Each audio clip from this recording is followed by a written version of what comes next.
Vá. Daniel pergunta. Peraí, você pergunta assim, tá fazendo o quê? Viu, Dedé? Viu, Magel? Tá fazendo o quê? Eu só quero é ser feliz. Vender Jajel pra LX. Ah,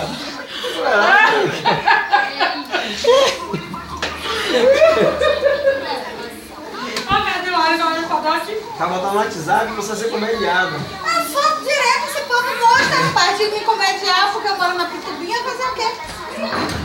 Dedé, É tudo nosso, viu? É tudo nosso, Nordeste de Amaralina.